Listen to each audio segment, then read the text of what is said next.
रमते श्रवण कंठी कौस्तुभमणि विराजित कंठी कौस्तुभमणि विराजित कंठी कौस्तुभमणि विराजित तुलसी हार गळा कासे पिता तुलसी हार गळा कासे पिता तुलसी हार गळा कासे पिता तुलसी हार गळा कासे पिता आवडे निरंतर हे ध्यान आवडे निरंतर हे ध्यान आवडे निरंतर हे ध्यान तुका म्हणे माझे जे सर्व सुख आवडे माझे हे सर्व सुख तुका म्हणे माझे जे सर्व सुख आवडे माझे हे सर्व सुख पाहिजे मुख आवडे पाहिलंसे मुख आवडे पाहिलंसे मुख आवडे तुळसी हार गळा कासे पिता तुलसी हार गळा कासे पिता तुळसी हार गळा कासे पिता तुलसी हार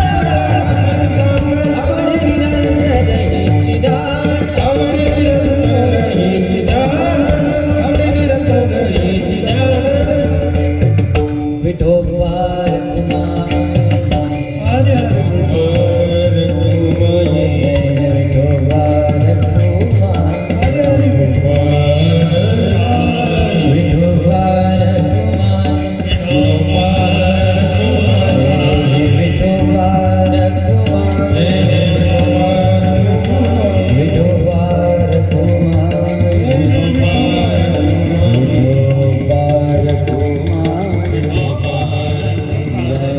विठोबा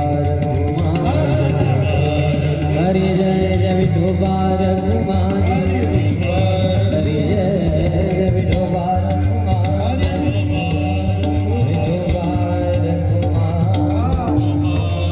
जय विठोबा रघुमान जय विठोबा रघुमान विठोबा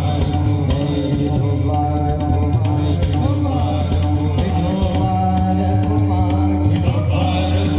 जय विठोबा रघुमान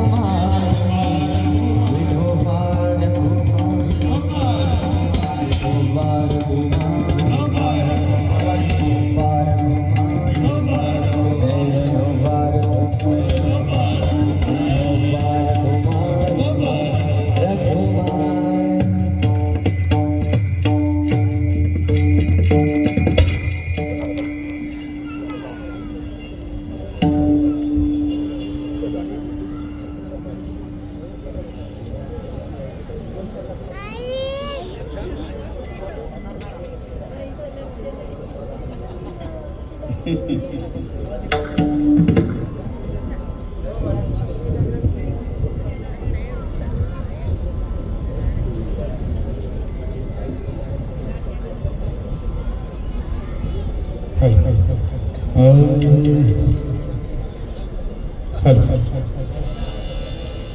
म्हणतात आवाज देत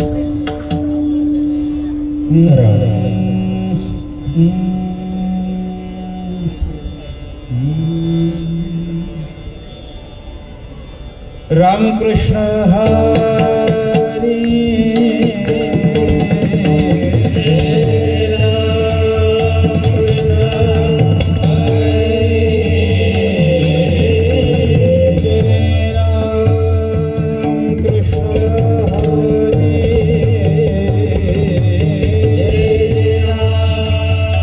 कृष्ण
रूप पाहता रजनी सुख झाले वो सारजनी सुख झाले वो जागडी सुख झाले वो जागडी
कृष्ण हरी जय जय राम कृष्ण हरी जय राम कृष्ण हरे जय जय राम कृष्ण राम कृष्ण हरे जय जय राम हरे जय जय राम जय जय राम हरि हरि थोडासा पुनित केले विष्णुदासी संगे आपोले आदोषी संगे आपोले आदोषी संगे आपोले आदोषी विष्णुदासी संगे आपोलिया दोषी संगे आपोलिया दोषी संगे आपोलिया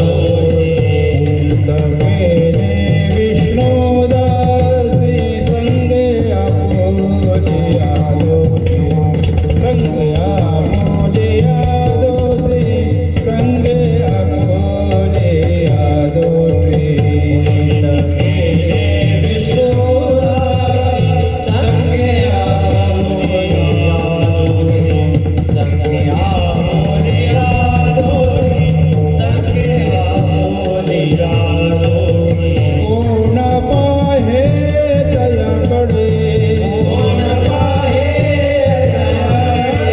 वीर विठ्ठलाचे गाढे अशुभ त्यापुढे कोण पाहे तयाकडे वीर विठ्ठलाचे गाढे अशुभ त्यापुढे शुभ मोनिया ठाके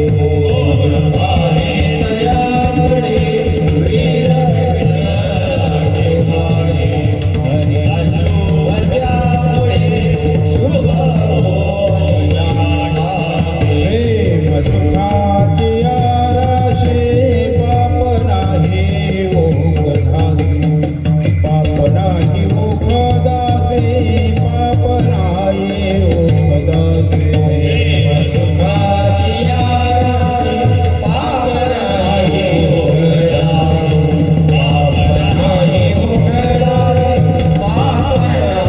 ओघदासी तुका म्हणे त्यानी केली वैकुंठ मेदिनी केली वैकुंठ मेदिनी केली वैकुंठ मेदिनी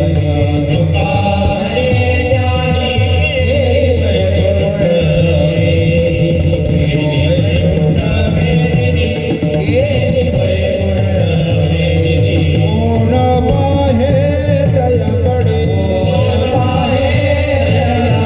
वीर विठ्ठलाचे गाढे अशुभ त्यापुढे कोण पाहे तयाकडे वीर विठ्ठलाचे गाढे अशुभ त्यापुढे शुभ मोनिया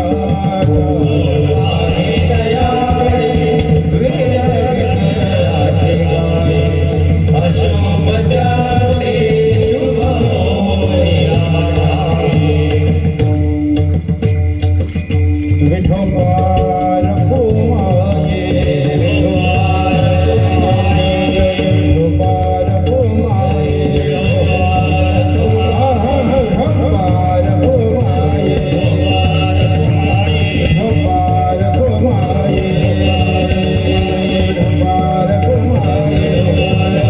विठोबार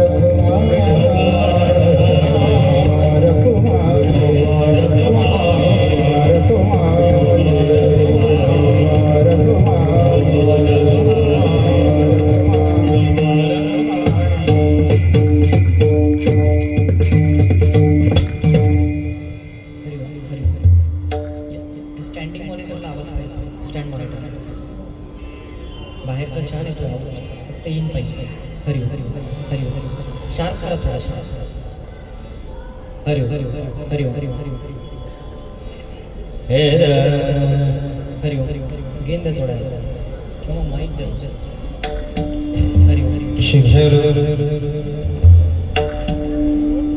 हरि हरि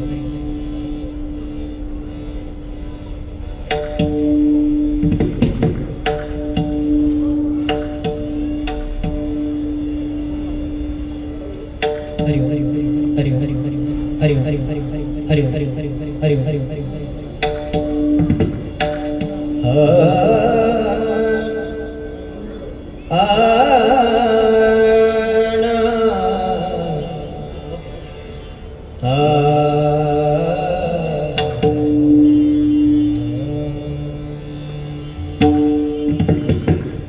थोडं पकवासाचा सुद्धा द्या आता बाहेर नाही थोडं साफ पाहिजे पकवासाचा चाट द्या थोड्या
पुनीत केले विष्णुदासी संगे आपुलिया दोषी कोण पाहे तयाकडे वीर विठ्ठलाचे गाढे अशुभ त्या पुढे शुभ भोवनिया ठाके प्रेम सुखाची आराशी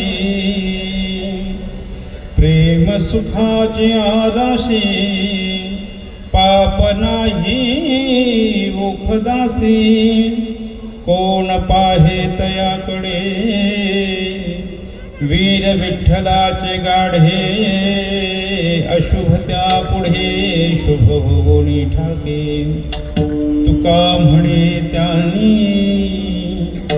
केली वैकुंठ मेदिनी कोण पाहे तयाकडे वीर विठ्ठलाचे गाढे अशुभ त्या पुढे शुभ होनिया ठाके पांडुरंगा गुरु प्रथम पांडुरंगा गुरु प्रथम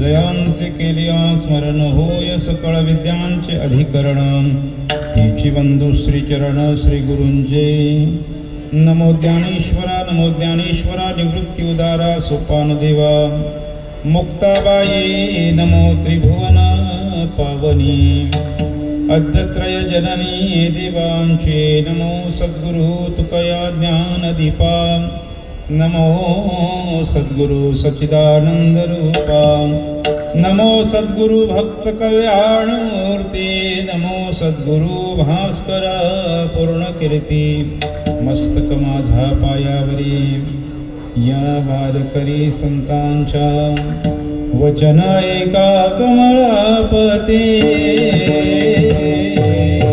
वचन ऐका कमळापते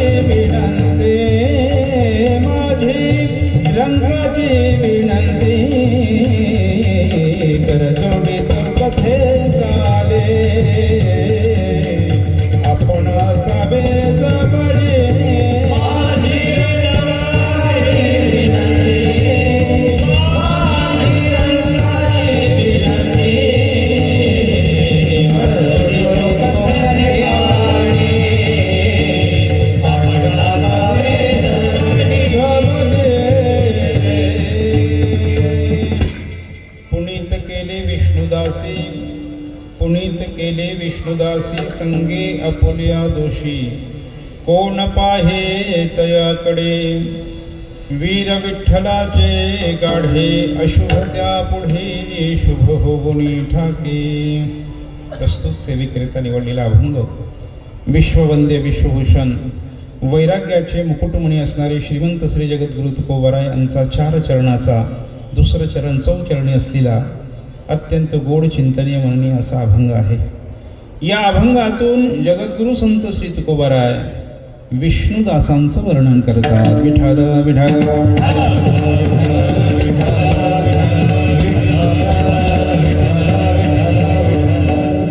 गायलेल्या अभंगाला भावसुमनांनी पूजण्यापूर्वी अगदी थोडक्यात कार्याचं प्रवृत्तीनिमित्त कारण सांगणं उचित आहे. अगत्याचं आहे आणि तो असा आहे. गेली 57 वर्ष, हे 57वं वर्ष आहे. श्री हनुमान मंदिर सेक्टर 24 उळवेनोड या मंदिरामध्ये ग्रंथराज श्री ज्ञानेश्वरी व श्री दाधोत पारायण सोहळा याही वर्षी मोठ्या आनंदाने उत्साहाने प्रेमाने साजरा होत आहे. आणि या उत्सवामध्ये ही दुसऱ्या दिवसाची म्हणजे 2 नंबरची, त्या अर्थाने नाही बरं का 2 नंबरचं, दुसऱ्या क्रमांकाची ही सेवा कार्यकारी मंडळीने महाराजांनी माझ्याकडे दिलेली आहे. तेव्हा तुम्हा कृपाळू संतांच्या आशीर्वादाने आणि श्री गुरूंच्या कृपेने सेवा पार पडायची. विठाल विठाल.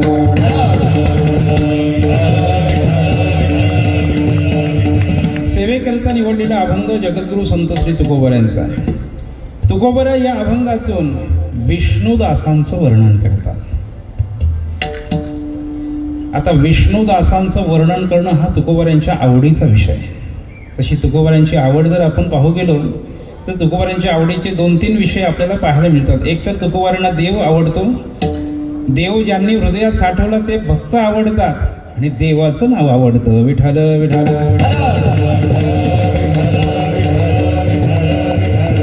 तुकोबरायांना देव किती आवडतं याची जर थोडीशी आपण मीमांसा करू गेलो तर गाथ्याच्या अनुषंगाने आपल्याला चिंतन करता येतं. तुकोबराय म्हणतात मला देव आवडतो, पण कसा आवडतो? 2 विशेषणांनी युक्त असा आवडतो. एक तर निरंतर आवडतो आणि हेच आवडतो. आवडे निरंतर हेची ध्यान, हेची ध्यान, आवडे निरंतर हेची ध्यान, हेची ध्यान, आवडे निरंतर हेची ध्यान, हेची ध्यान, आवडे निरंतर हेची ध्यान. सगळ्यांच्या पाठातलं असं हे प्रमाण आहे. पण तुकोबरांची शब्दरचना पहा. निरंतर आवडे आणि हेची आवडे, ही तुकोबरांची काय आहे? आवड आहे. बरं, तुकोबरांना देवच आवडतो असं नाही, देवाचं नाव सुद्धा आवडतो. बरं, देव ज्यांनी आपल्या हृदयामध्ये साठवला आणि देवाचं नाव ज्यांनी आपल्या कंठामध्ये धारण केलं ते संतही, ते विष्णुदासही तुकोबरांना आवडतात. किती आवडतात की जगद्गुरू संत श्री तुकोबरांनी त्या विष्णुदासांची, त्या हरिदासांची, त्या वैष्णवांची भेट व्हावी म्हणून देवाकडे मागणी करावी. ऐसे आवडते मना देवा पुरवावी. कोणती वासना हो? देव वसे चित्ती त्याची घडावी संगती, किंवा अखंड जया तुझी प्रीती, अखंड जया तुझी प्रीती, मज दे तयाची संगती. त्यांच्या संगतीची अपेक्षा जगद्गुरू संत श्री तुकोबरांनी करावी. एवढे हे विष्णुदास तुकोबरांना आवडतात. या विष्णुदासांना पाहिल्यानंतर जगद्गुरू संत श्री तुकोबराय भावविभोर होतात. कोणी सांगितलं या दिशेतून विष्णुदास येत आहेत, वैष्णव येत आहेत, त्या दिशेकडे उठून तुकोबराय त्या दिशेला नमस्कार करतात. कोणी सांगितलं या रस्त्याने विष्णुदास वैष्णव गेले, दिंडी घेऊन गेलेत, त्या रस्त्याची धूळ उचलतात, माती उचलतात आणि आपल्या कपाळाला लावतात. जे जगद्गुरू संत श्री तुकोबराय या विष्णुदासांकरता इतके भावविभोर होता, देवाकडे त्यांच्या भेटीची मागणी मागतात. माझिया जातीचे मज भेटो कोण. मग असे जे आवडीचे आहेत त्या आवडीच्या असलेल्या विष्णुदासांचं वर्णन तुकोबराय या अभंगामध्ये करतात. विठ्ठल विठ्ठल विठ्ठल.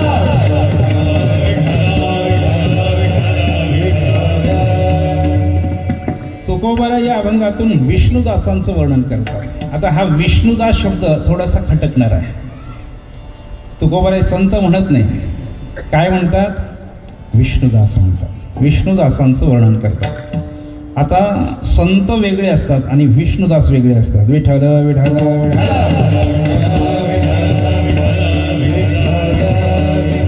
थोडं खोलात जाऊन चिंतन करायचं झालं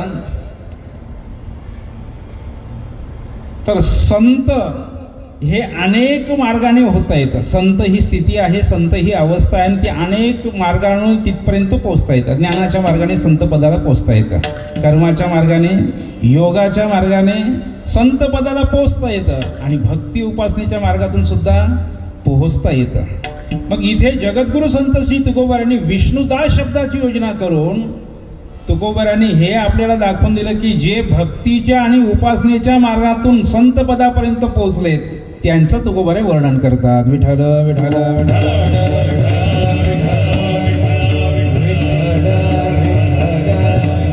मग तुकोबरांना आपण विचारू, तुकोबराय उपासनेच्या मार्गातून का होईना, ज्ञानाच्या मार्गातून का होईना, योगाच्या मार्गातून का होईना संत पदापर्यंत पोहोचले, तर मग तुम्हाला संत म्हणायला काय हरकत आहे? त्यावेळेला तुकोबराय म्हणाले विष्णुदास हे संत असतातच, विष्णुदास हे संत असतातच, पण संत विष्णुदास असतीलच असं म्हणता येत नाही. विठ्ठल विठ्ठल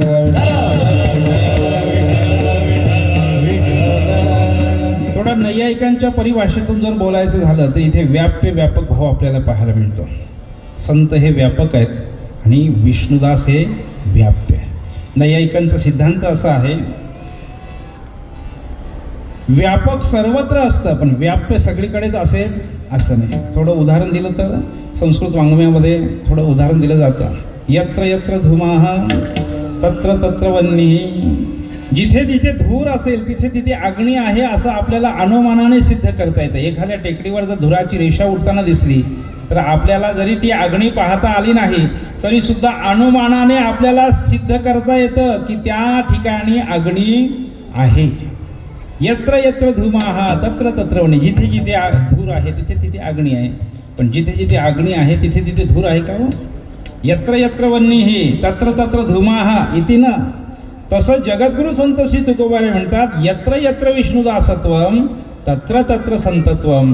पण यत्र यत्र संतत्वम तत्र तत्र विष्णुदासत्वम इति न. विठ्ठल विठ्ठल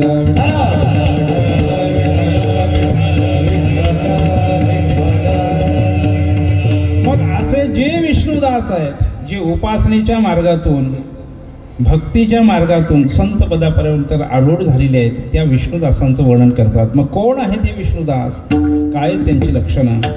तर अशी लक्षणं सिद्ध करता येत नाही.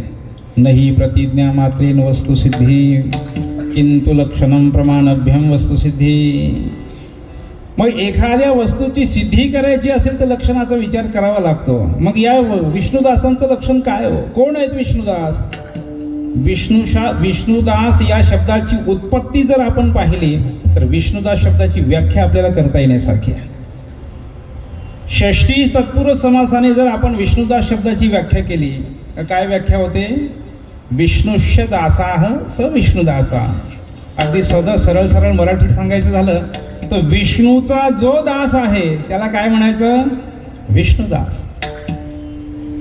पण ही षष्ठी तत्पुरुष समासाने केलेली व्याख्या निर्दुष्ट होत नाही, निर्दोष होत नाही. का होत नाही?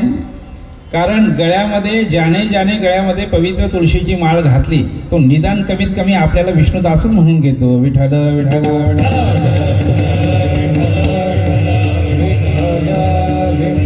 आता अनेक उपाध्या नावापुढे नावामागे लावल्या जातात. लावाव्या न लावाव्या हा वेगळा चिंतनाचा विषय. पण निदान ज्याने गळ्यामध्ये पवित्र तुळशीची माळ घातली तो नावापुढे हरिभक्ती परायण तरी लावूनच घेतो की नाही? हरिभक्ती परायण म्हणजे तो स्वतःला विष्णूचा दासच म्हणून घेतो. पण तो विष्णूचाच दास असतो असं आपल्याला म्हणता येत नाही. तो संसाराचा सुद्धा दास असू शकतो. विठ्ठल विठ्ठल.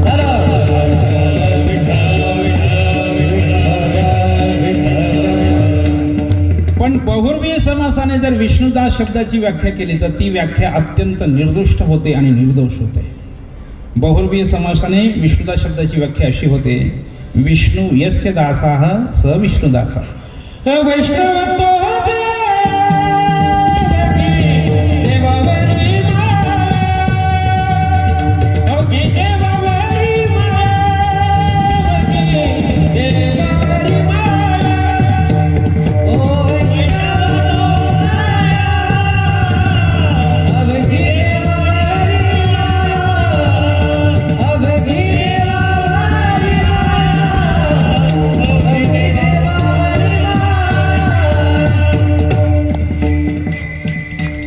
विष्णुदास शब्दाची व्याख्या आपण करतोय. विष्णूचा जो दास आहे अशी षष्ठी तत्पुरुष समासाने व्याख्या केली. विष्णूचा जो दास आहे तो विष्णुदास.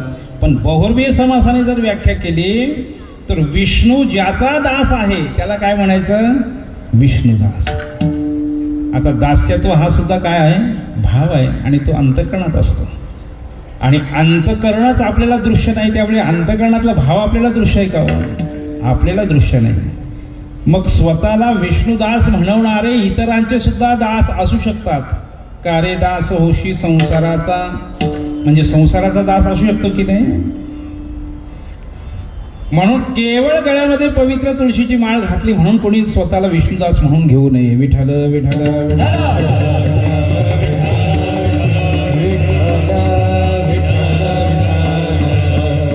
देवावर जे प्रेम केलं जातं ना ते 3-4 प्रकाराने केलं जातं. वात्सल्य भावाने प्रेम केलं जातं, कांत भावाने प्रेम केलं जातं, सख्य भावाने प्रेम केलं जातं आणि दास्यत्व भावाने प्रेम केलं जातं.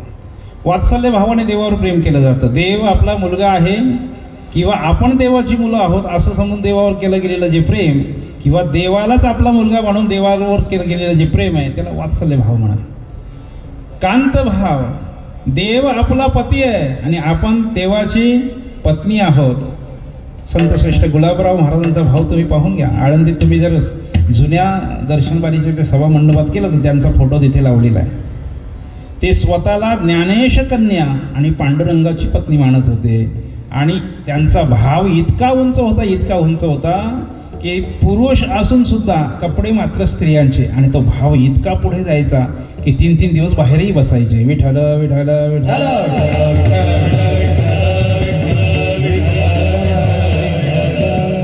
हा कांत भाव आहे.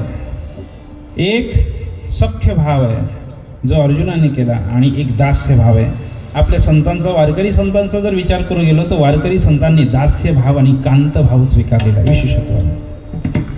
पण हा भाव अंतःकरणात असल्यामुळे तो अंतःकरणातला भाव आपल्याला कळेलच असं नाही. मग जो स्वतःला विष्णुदास नाही पण स्वतःला विष्णुदास म्हणून घेतो किंवा विष्णुदास म्हणून जगामध्ये मिरवतो तो आपल्याला फसू शकतो, पण देवाला फसू शकतो का? दुसरी जी व्याख्या आपण केली ती फक्त नजरेसमोर आणा. कोण आहे विष्णुदास? विष्णू यस्य दासाह स विष्णुदास. विष्णू ज्याचा दास आहे त्याला काय म्हणायचं? विष्णुदास. तुम्ही म्हणाल उगाच कंबर बांधली आणि फेटा बांधली म्हणून काही बोलायचं का? देव कुठे दासाचं दास्यत्व करतो का? अहो अनेक उदाहरणं आपल्याला देता येते. दास्य करी दासाचे, दास्य करी दासाचे, दास्य करी दासाचे, दास्य करी दासाचे, दास्य करी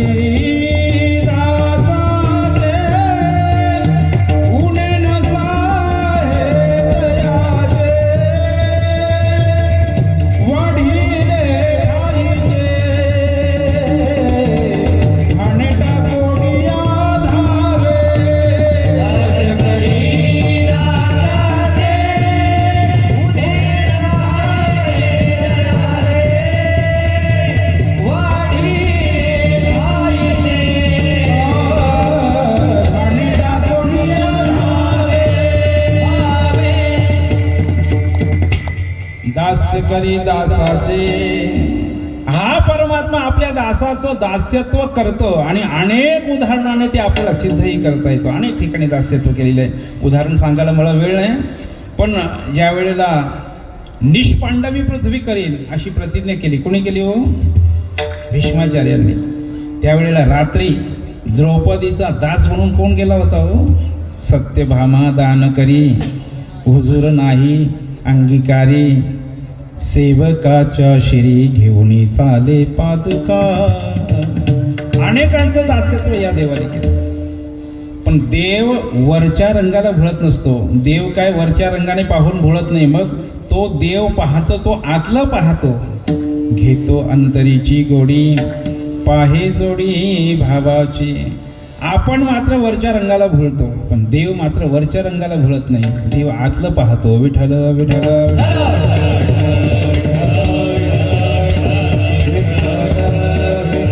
आपण एखाद्या वैष्णवाकडे, संताकडे पाहत असताना वरच्या रंगाने पाहतो. फेटा कसा बांधलाय, हा धोतर कसा लावलाय, आश्रम किती मोठा आहे, गाडी किती मोठी आहे, शिष्य संपदा किती आहे, यावरून आपण संतपणा वैष्णवपणा ठरवत असतो. पण देव या वरच्या रंगाला भुलत नाही. सोंगे छंदे काही देव जोडे ऐसे नाही, देव जोडे ऐसे नाही, देव जोडे ऐसे नाही. सोंगे छंदे काही देव जोडे ऐसे नाही, देव जोडे ऐसे नाही, देव जोडे ऐसे नाही.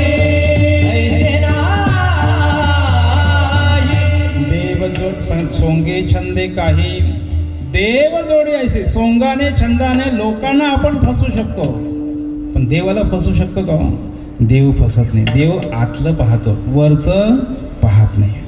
तुम्ही जर संत चरित्र, भक्तांची चरित्र जर नजरेसमोर आणली तर देवाने बाह्यक्रियेला महत्त्व दिलं नाही, आणि तसं परमार्थामध्ये क्रियेला महत्त्व नाही तर भावाला आणि आवडीला महत्त्व आहे. विठ्ठल विठ्ठल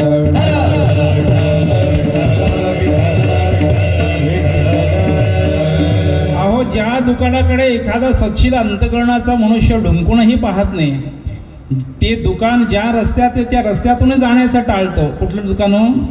कोणतं दुकान असेल तुम्हाला लक्षात आलं असेल, पण त्या दुकानात जाऊन देवाने ते काम केलं की नाही? सजन कसाय विकू लागे मास.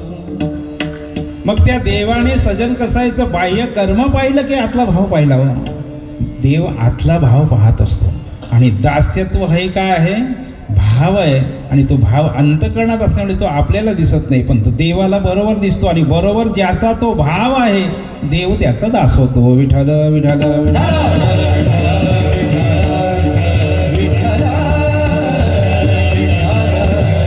म्हणून परमार्थ हा क्रियेने सिद्ध होत नाही. वाक्य नीट ऐका बरं का, फार गांभीर्याने घेण्यासारखं आहे. परमार्थ हा क्रियेने सिद्ध होत नाही, तर परमार्थ हा आवडीने सिद्ध होतो. तुम्ही किती कीर्तनं करता, कीर्तनामध्ये किती उड्या मारता, किती वाऱ्या केल्या, वाड्यामध्ये किती उड्या मारल्या, या क्रियेकडे तो परमात्मा पाहत नाही, पण कीर्तन करत असताना भाव काय, उड्या मारत असताना भाव काय तुमचा, तो भाव पाहतो. आता आपणही उड्या मारतो, पण कुठे हो? चौकामध्ये जर दिंडी आली ना, चौकामध्ये, आणि पाहायला लोक भरपूर असतील, मग आमच्या उड्या उंचच उंच जातात. पण ज्या वेळेला एकांतामध्ये रस्त्यामध्ये दिंडी चालत असते त्यावेळेला याचा, या बुवाचा आणि भजनाचा पत्ता नसतो. एकतर पुढे तरी असतो, नाहीतर मागे तरी असतो. म्हणून परमार्थ हा क्रियेने सिद्ध होत नाही, तर परमार्थ हा आवडीने सिद्ध होत असतो. आवडी विठ्ठल गाई जय कांती, आवडी विठ्ठल गाई जय कांती,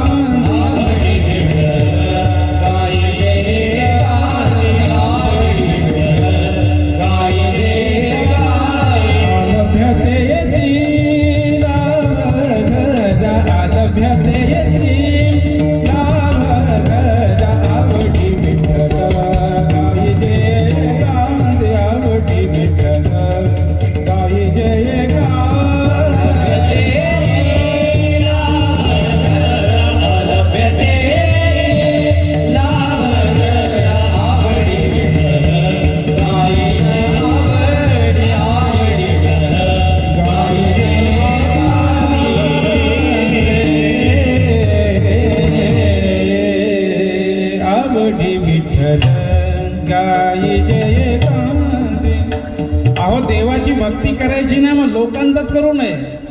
बाबा नेहमी सांगायचे, जर तुम्हाला देवाचं भजन करायचं असेल ना तर दार बंद करा, खिडक्या बंद करा, आपल्या आराध्याचा फोटो किंवा मूर्ती समोर ठेवा, आणि एकटे तुम्ही किती भजन करायचं तेवढं करा. अजून पुढे जाऊन सांगू, बाबा नेहमी सांगायचे की आपण केलेल्या परमार्थ आपल्या बायकोला सुद्धा कळू देऊ नये. विठ्ठल विठ्ठल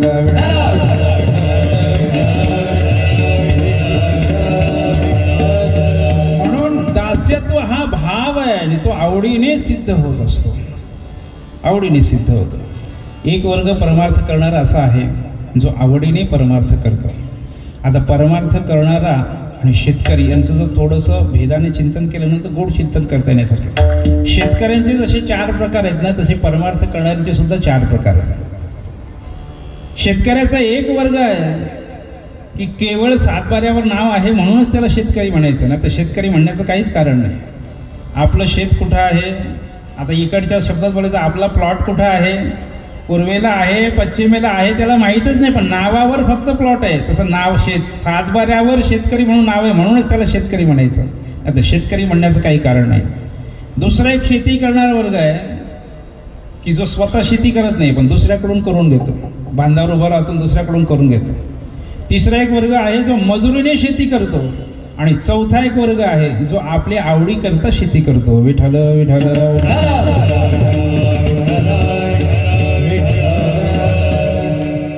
तसं परमार्थ करणाऱ्यांमध्ये सुद्धा हे 4 प्रकार आहेत. एक पहिला वर्ग जो आहे, गळ्यामध्ये तुळशीची माळ आहे म्हणूनच त्याला बुवा म्हणायचं, नाही तर बुवा म्हणण्याचं काही कारण नाही. एकादशी माहीत नाही, सोमवार माहिती नाही, कधी आळंदी पंढरीच्या वारीला नाही, तर म्हणे सप्ताला चला म्हणे, त्या भानगडीत आम्ही, पण गळ्यात पवित्र तुळशीची माळ आहे म्हणूनच त्याला बुवा म्हणायचं, नाही तर बुवा म्हणण्याचं काहीच कारण नाही. दुसरा एक वर्ग आहे जो स्वतः परमार्थ करत नाही पण दुसऱ्याकडून करून घेतो. यामध्ये कोण कोण येतो? जे व्यवस्थापक असतात ना, ते या वर्गात येतात. स्वतः करत नाही पण दुसऱ्याकडून करून घेतात. आता हा व्यवस्थापक वर्ग असतो ना, कधी पारायणाला तुम्हाला दिसणार नाही. ज्ञानेश्वरी पारायणाला असतात का हो? कीर्तनाला सुद्धा नसतात. ते व्यवस्था करण्यातच मग्न असतात. आता तो वर्ग नसावा असं या मताचं मी नाही, ते नसले तर कार्यक्रमच होणार नाही. वाट दावी त्यांच्या पुण्यानाही पा, पण स्वतः करत नाही, दुसऱ्याकडून करून घेतात, दुसऱ्याच्या परमार्थाला कारण होतात. तिसरा एक वर्ग आहे जो मजुरीने परमार्थ करतो. मजुरीने जेवढी मजुरी तेवढाच परमार्थ. विठ्ठल विठ्ठल विठ्ठल.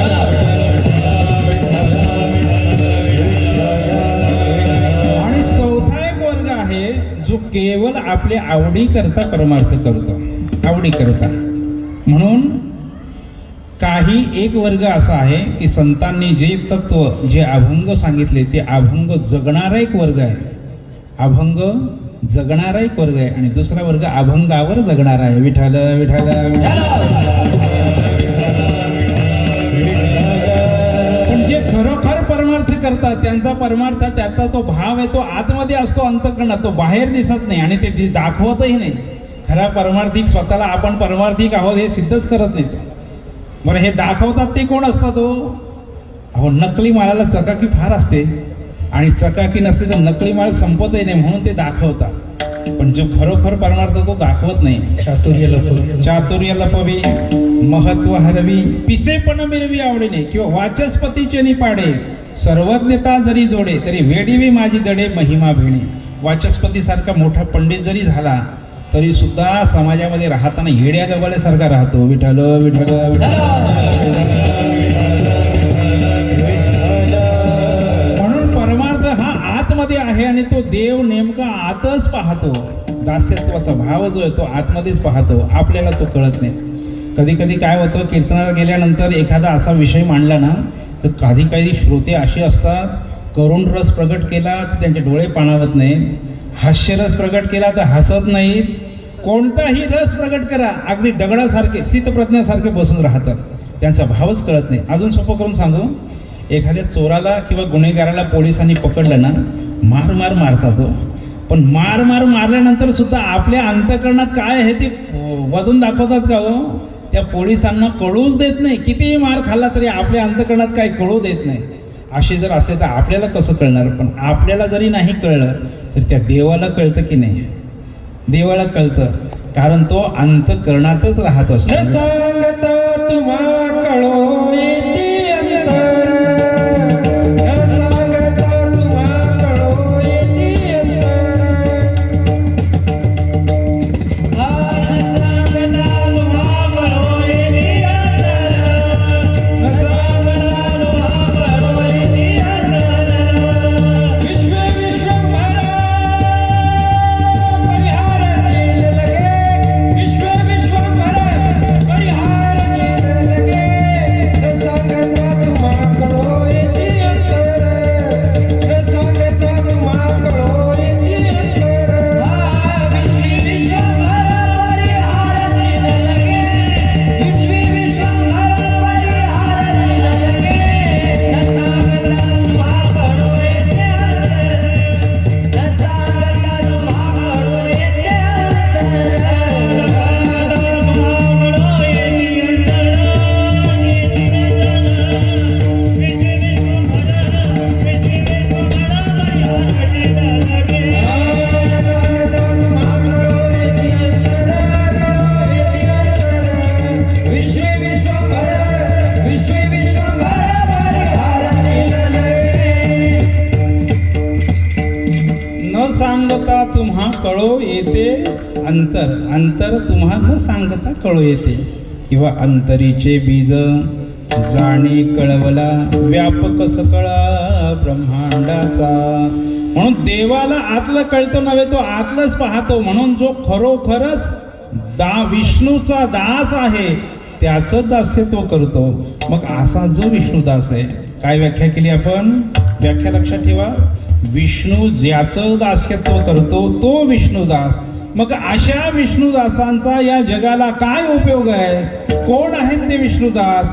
त्यावेळेला त्या विष्णुदासांची जगाकरता असलेली उपयोगिता जगद्गुरु संत श्री तुकोबाराय अभंगाच्या पहिल्या चरणामध्ये पुनीत केले विष्णुदासी, पुनीत केले विष्णुदासी, पुनीत केले विष्णुदासी, पुनीत केले विष्णुदासी.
अभंगाच्या पहिल्या चरणामध्ये जगद्गुरु संत श्री तुकोबाराय भगवान विष्णूने ज्यांचं दास्यत्व पत्करलेलं आहे ते विष्णुदास कोण आहेत, त्या विष्णुदासांचा या जगाला काय उपयोग आहे त्याचा निर्देश पहिल्या चरणामध्ये केलेला आहे.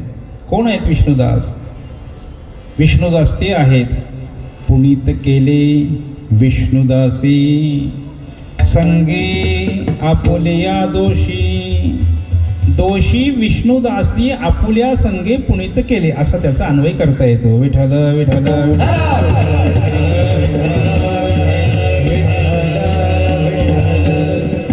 जे दोषी आहेत, जे पापी आहेत, त्यांना विष्णुदासांनी आपल्या संगतीने पुनीत केलं म्हणजे पावन केलं. आता हुशार विद्यार्थी असतात ना, हुशार विद्यार्थी, त्या हुशार विद्यार्थ्यांना कोणीही तयार करतो. पण जे मुळातच ढ असतात, आता कळा क्षेत्राबद्दल जर बोलायचं झालं ना, कळा क्षेत्रात एखाद्या मोठ्या वादकाकडे तुम्ही जर मृदंग शिकायला गेलात ना, तर नऊ शिकायला ते घेतच नाहीत शिकायला. का घेत नाही हो? कारण नऊ शिकायला खूप वेळ लागतो. त्याच्याकडे जर तुम्ही गेलात तर म्हणे कोणाकडे त्याच्या अगोदर 2-3 वर्ष शिकून आणि मग माझ्याकडे. गायनाच्या बाबतीत सुद्धा तसंच आहे. मोठी माणसं नऊ शिकायला घेत नाही. पण संतांचा विशेषता ही आहे की अहो सात्विक हृदयाचे सत्शील अंतकरणाचे त्यांना पुनीत करतील, पावन करतील, यात नवल नाही. पण या संतांनी आपल्या संगतीने जे दोषी होते, जे पापी होते, त्यांना पुनीत केलं. विठ्ठल विठ्ठल.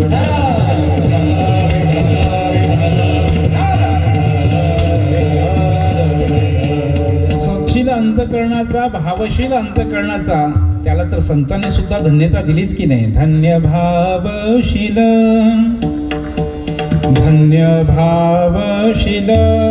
ज्याचे हृदय निर्मल. अहो, ज्याचं हृदय निर्मळ झालं त्या हृदयामध्ये तर परमात्मा येऊन राहतोच की नाही. त्याला पुनीत करण्याकरता वेगळे सायास करावे लागत नाही, विशेष प्रयत्न करावे लागत नाही.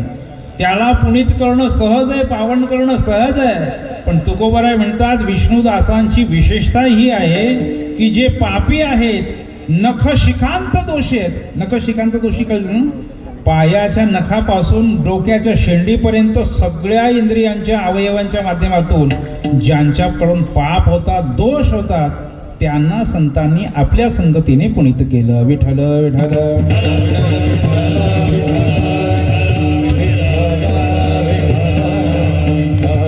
आता आपला जरी विचार करू गेलो तर आपल्याकडून काय दोष होत नाही का हो?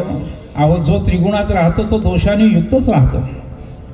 म्हणून आपल्याकडून सुद्धा नखापासून पायाच्या शेंडीपर्यंत सगळ्या इंद्रियाकडून सगळ्या विकार आपल्याकडून दोष घडून घेतात.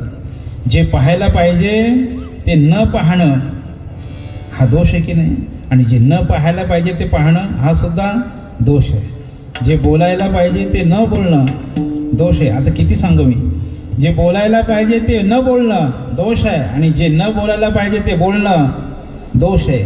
जे करायला पाहिजे ते न करणं दोष आहे, आणि जे न करायला पाहिजे ते करणं.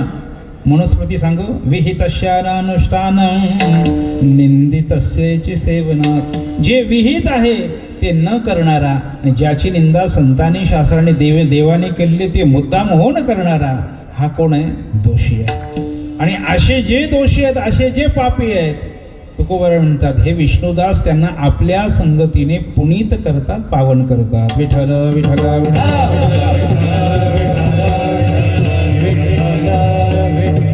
मग असे पापी कोण आहेत, असे दोषी कोण आहेत? सामान्यांचा विचार कुठे कधीच केला जात नाही. कुठल्याही क्षेत्रात जा, राजकीय क्षेत्र असो, सामाजिक क्षेत्र असो, नाहीतर कला क्षेत्र असो, सामान्याला कोणीच विचारत नाही. सामान्य वादक त्याला कोणी विचारत नाही. मग सामान्य वादक कुठे? दिंडीला आपल्या वाजवायला. सामान्य गायक त्यालाही कोणी विचारत नाही, आणि सामान्य कीर्तनकार त्यालाही कोणी विचारत नाही. विठ्ठल विठ्ठल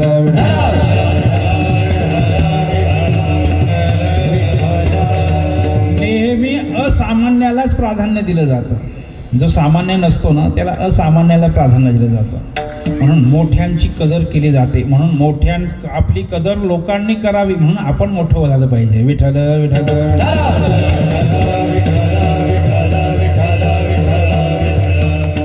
पापी आणि दोषांचा जर विचार करू गेलो तर सगळ्यात मोठे पापी कोण आहे? दोनच नावं प्रकर्षाने पुराणातून पुढे येतात. एक अजामेळ आणि दुसरा कोण? वाल्याकोळी. वाल्याकोळी एवढा पापी होता की आत्ताचा जर कोणी एखाद्या त्याची स्पर्धा करायची ठरवली तर त्याची बरोबरीच कोणी करू शकत नाही, एवढा मोठा पापी होता. पण या एवढ्या मोठ्या असलेल्या पाप्याला नारदांची संगती घडली.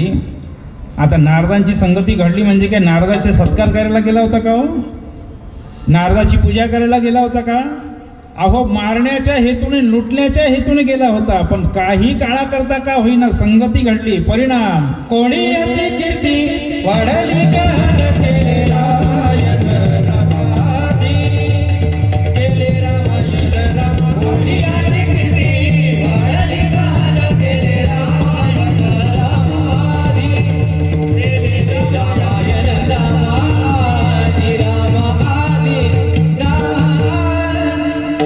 रामायण रामा आधी. एवढा पुनीत झाला, एवढा पावन झाला की पुराणात प्रसिद्ध झाला. अहो, ज्ञानोबारांनी त्याला पुराण प्रसिद्ध म्हणावे. पुराण प्रसिद्ध बोलिला वाल्मिक. कोण होता हा वाल्याकोळी? कोण होता? किती पापी होता? आता हा किती पापी होता याकरता एक कोष्टक सांगतो तुम्हाला. आपल्या संत मालिकेमध्ये एक शहामुनी नावाचे संत होऊन गेले. शहामुनी नावाचे त्यांनी सिद्धांतबोध नावाचा एक ग्रंथ लिहिलेला आहे. त्या ग्रंथामध्ये त्यांनी पापाच्या अशा काही श्रेण्या सांगितल्या. श्रेण्या कशाकरता सांगतो? हा रावण एवढा पापी होता की एक ब्राह्मण मारला की एक खडा कुठे टाकायचा? रांजण कळतं का? रांजण नाही कळत ना. आता नवीन लोकांना, नवीन मुलांना तर कळणारच नाही. त्यांना फोटो दाखवावं लागतं. याला रांजण म्हणतात. एक खडा, एक ब्राह्मण मारला की एक खडा रांजण टाकायचा. असे किती खडे भरले होते हो? किती रांजण भरले होते? 7 रांजण भरले होते. आता हा रावण किती पापी होता याकरिता शहामुनींनी लिहिलेला ती कोष्टक तुम्हाला मी सांगतो. वाल्याकोळी किती पापी होता? शहामुनींनी काही पापाच्या श्रेण्या सांगितलेल्या. पापाच्या श्रेण्या ते शहामुनी म्हणतात लहान लहान कीटक आहेत. उवा, निखा, मच्छर वगैरे असे लहान लहान कीटक आहेत. हे लहान लहान कीटक 1,00,000 जर मारले ना तर त्याने जेवढं पाप होतं तेवढंच पाप एक साप मारल्याने होतं. किती? छोटे छोटे प्राणी, उवा, निखा वगैरे असे जे छोटे छोटे प्राणी 1,00,000 मारल्यानंतर जेवढं पाप होतं तेवढंच पाप एका सापाला मारल्यानंतर होतं. चला पुढच्या पायरीवर. मला वाल्याकोल्यापर्यंत यायचं आहे. सरपटणारे प्राणी आहेत. साप आहे, सरडा आहे. हे सरपटणारे प्राणी जर 1,00,000 मारले तर 1,00,000 सरपटणारे प्राणी मारल्यानंतर जेवढं पाप होतं तेवढंच पाप एका मोराला मारल्यानंतर होतं. किती? चला पुढे, पुढची पायरी. आता मोर आहे, बदक आहे, कोंबडा आहे, कोंबडी आहे. हे 1,00,000 मारल्यानंतर जेवढं पाप होतं तेवढंच पाप एका गाईला मारल्यानंतर होतं. आपण एक एक पायरी पुढे पुढे चाललो बरं का. आपल्याला वाल्याकोल्यापर्यंत जायचं आहे. किती मोठा पापी होता. कुठपर्यंत आलो आपण? गायीपर्यंत. आता 4 पायाचे जे प्राणी आहेत, गाय आहे, बैल आहे, म्हैस आहे, रेडा आहे, बकरा, बकरी, मेंढा, मेंढी असे 1,00,000 मारल्यानंतर जेवढं पाप होतं तेवढंच पाप एका माणसाला मारल्यानंतर होतं. चला पुढे. आता वेळ घड्याळ पुढं पुढं चाललाय, लवकर सांगतो. 1,00,000 माणसाला मारल्यानंतर जेवढं पाप होतं तेवढंच पाप एका स्त्रीला मारल्यानंतर होतं. आता पुढचं जे गणित आहे बरं का, महिला मंडळ नीट ऐका. 1,00,000 स्त्रियांना मारल्यानंतर जेवढं पाप होतं, 1,00,000 स्त्रियांना मारल्यानंतर जेवढं पाप होतं तेवढंच पाप एका भ्रूण हत्येने होतं. विठ्ठल विठ्ठल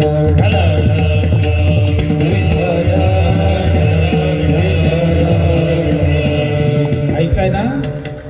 1,00,000 स्त्रियांना मारल्यानंतर जेवढं पाप होतं तेवढंच पाप एका गर्भपाताने होतं.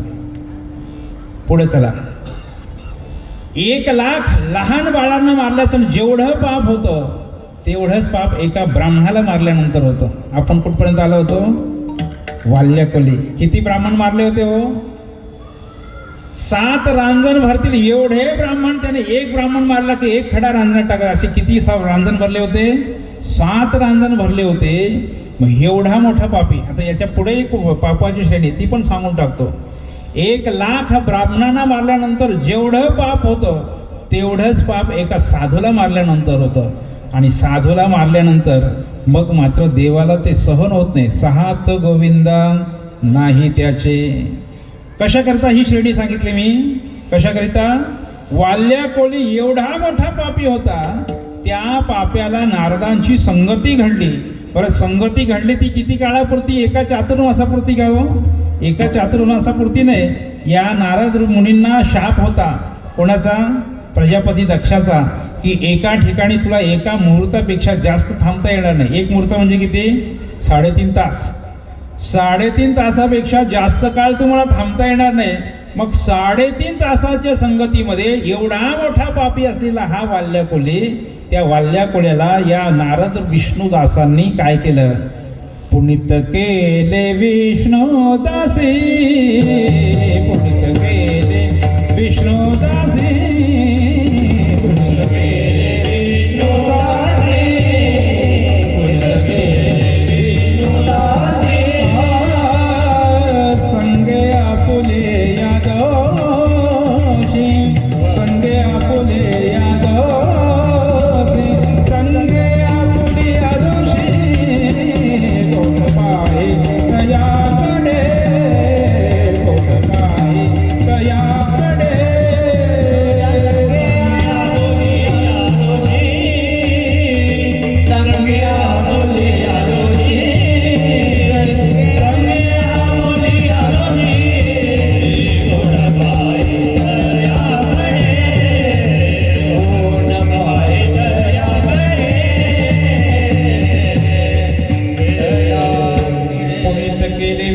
विष्णुदासी संगे आपुल्या दोषी. म्हणून हे विष्णुदास आहेत. आपल्या संगतीने कितीही मोठा पापी जरी असला, कितीही मोठा दोषी जरी असला, तरी आपल्या संगतीने त्या दोषाला, त्या पाप्याला पुनीत करतात. कसं करतात? एक शंका आहे. कसं करतात? संगतीने हे पापी दोषी पुनीत कसे होतात? विठ्ठल विठ्ठल विठ्ठल.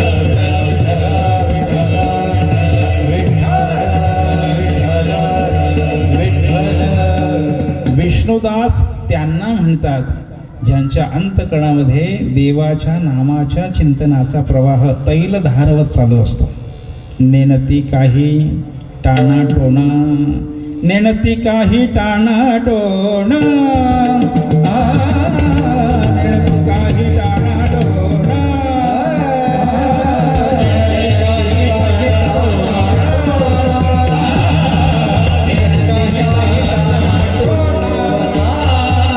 नेणती काही टाणाटोणा, नेणती काही टाणाटोणा, नेणती काही टाणाटोणा.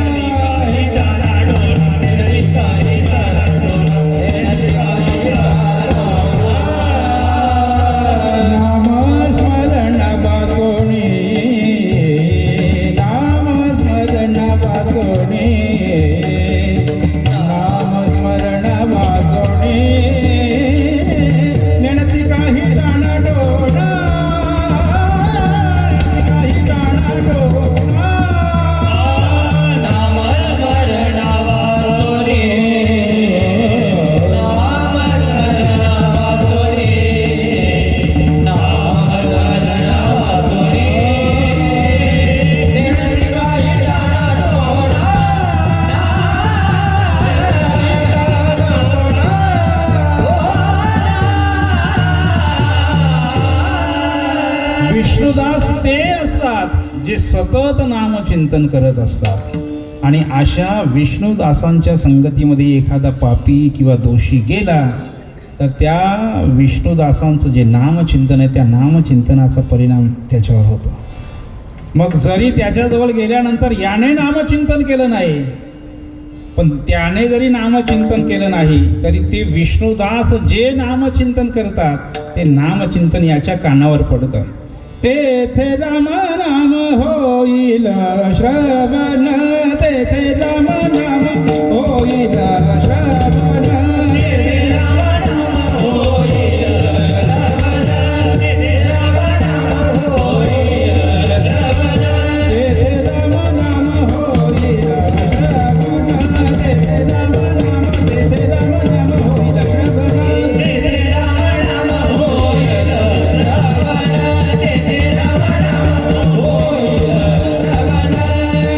घडेल भोजन उजेष्ठाते, घडेल भोजन उजेष्ठाते, घडेल भोजन उजेष्ठाते, तेथे राम नाम होईल श्रवण, तेथे राम नाम होईल श्रवण. घडेल भोजन उजेष्ठाते, घडेल भोजन उजेष्ठाते, घडेल भोजन उजेष्ठाते,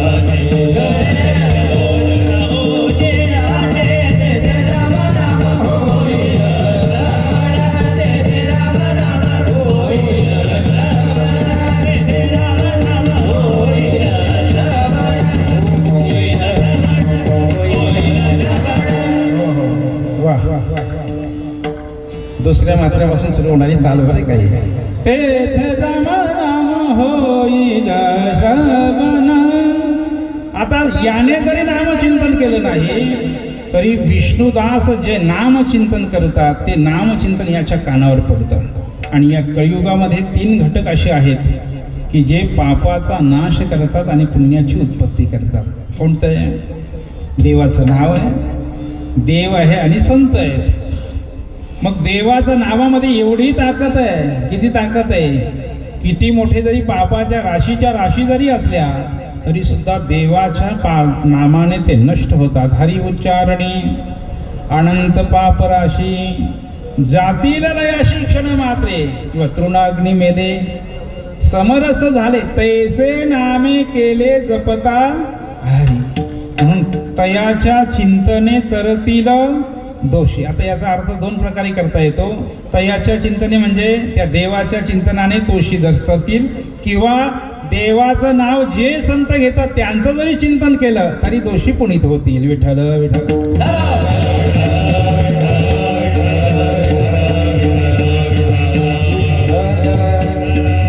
पुण्यवंत भावे हा पुण्यवंत भावे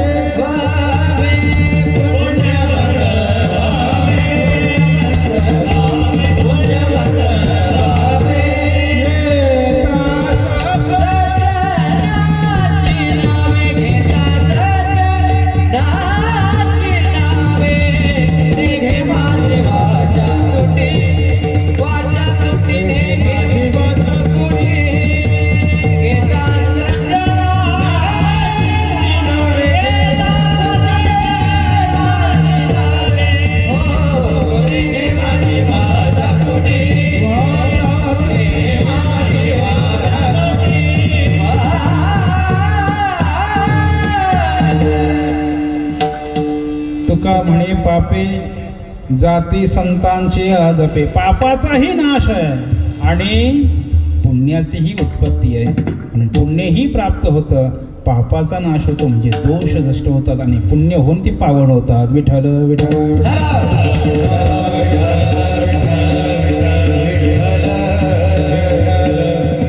आता किती प्रमाण देऊ.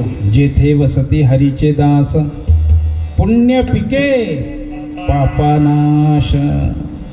म्हणून जे जे यांच्या संगतीमध्ये येतात ते यांच्या संगतीमध्ये आल्यानंतर हे विष्णुदास आपल्या संगतीने त्यांना पुनीत करतात.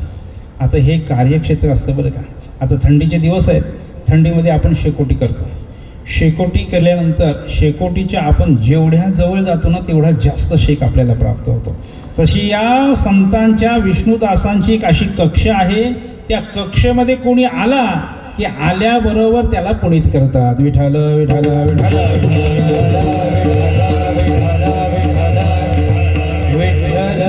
कसे पुनीत करतात. अजून एक सोपं गोड उदाहरण देतो. थंडीच्या दिवसामध्ये गरम पाण्यामध्ये आंघोळ केली जाते. आता पाणी गरम केलं जातं. पाणी गरम केलं जातं म्हणजे कसं, नुसतं पाणीच गरम केलं जातं की पाणी ज्या पातेल्यामध्ये आहे ते पातेलंसुद्धा गरम होतं. बोला बोला. फक्त पाणीच गरम होतं की ज्या पातेल्यामध्ये पाणी आहे ते पातेलंसुद्धा गरम होतं. बरं, जे पातेलं ज्या खोळीमध्ये आहे त्या खोळीचं तापमानसुद्धा वाढलं जातं. हे जसं तसं जे अंतकरणामध्ये देवाच्या तैलधारवर नामचिंतन करतात त्यांचं अंतकरणही पवित्र होतं. ते अंतकरण ज्या देहात आहे तो देहही पवित्र होतो, आणि पवित्र जो देह ज्या देशात आहे तो देशही पवित्र होतो. विठ्ठल विठ्ठल.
पवित्र तो देह वाणी पुण्यवंत की पवित्र तो देश. पवित्र ते कुळ, पावन तो देश. दोन्ही प्रमाणे तुम्ही सांगू शकता. म्हणून ज्याचं हृदय निर्मल आहे ते हृदय ज्या अंतकरणात आहे तो अंतकरण निर्मल होतो, तो अंतकरण ज्या देहात आहे तो देह निर्मळ, देह ज्या देशात आहे तो देश निर्मळ. म्हणून मग या निर्मल अशा वातावरणामध्ये कितीही मोठा जरी दोषी आला तरी त्या दोषाला हे संत आपल्या संगतीने पुनीत करतात, पावन करतात. विठ्ठल विठ्ठल.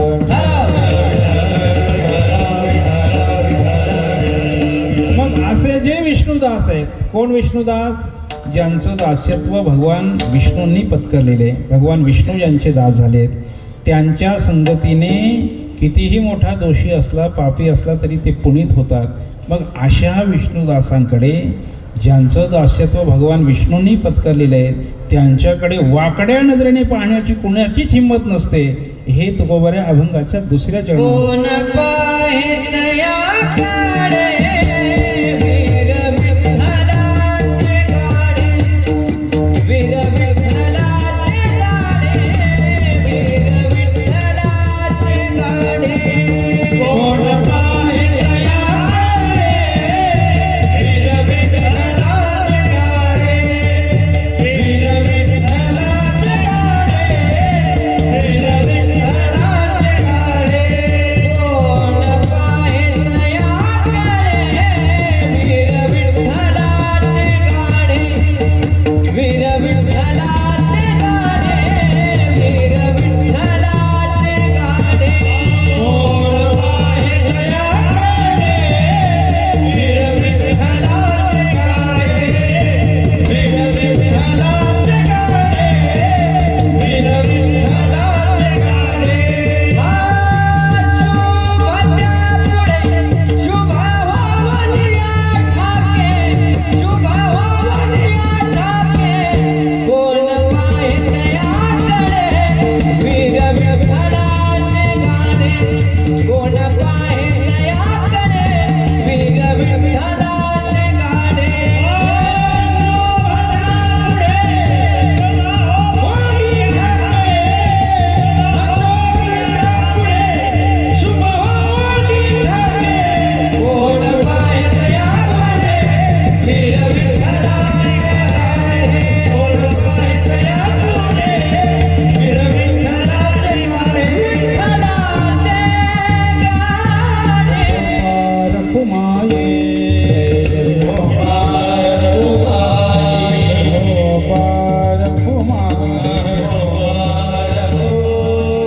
पुनीत केले विष्णुदासी, संगे आपुलिया दोषी.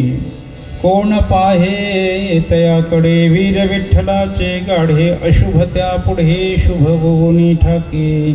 जगद्गुरु संत श्री तुकोबारायांचा हा अभंग अतिशय गोड चिंतने म्हणणे असा अभंग. या अभंगातून तुकोबाराय विष्णुदासांचं वर्णन करतात. कोण आहेत विष्णुदास आपण व्याख्या करून आलो. बहुर्वीय समासाने आपण व्याख्या केली. विष्णू ज्याचा दास आहे तो विष्णुदास. मग अशा विष्णुदासांचा जगाला काय उपयोग आहे? तो उपयोग तुकोबारांनी पहिल्या चरणात सांगितला. आपण चिंतन करू. पुनीत केले विष्णुदासी संगे आपुलिया दोषी. आपुलिया संगे विष्णुदासी दोषी पुनीत केले. मग असे जे विष्णुदास आहेत, या विष्णुदासांकडे या जगामध्ये वाकड्या नजरेने पाहण्याची कोणाचीच हिंमत नसते. काय हिंमत नाही? कारण ते कसे आहेत? बळवान आहेत. वीर विठ्ठलाचे गाढे कोण पाहे तयाकडे. आता वारकऱ्याचा जर आपण विचार करू गेलो तर एक बंडा तात्या सोडले. विठ्ठल विठ्ठल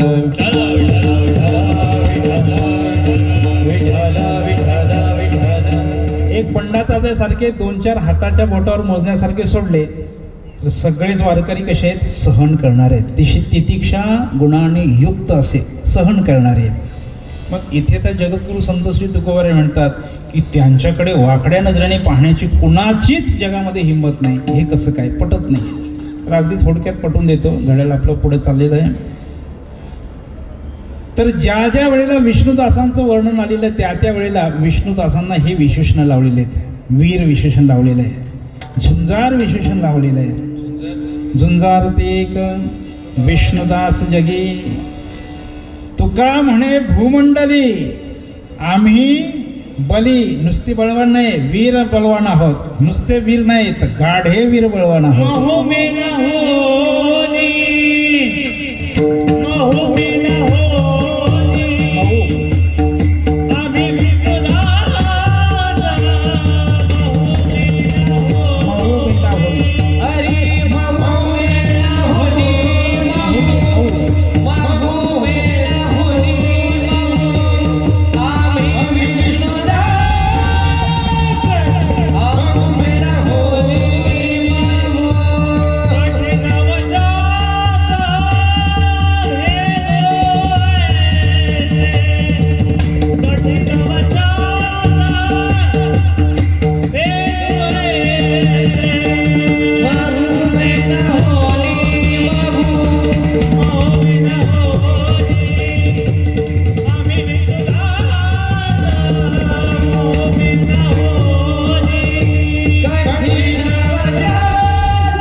आम्ही विष्णुदास.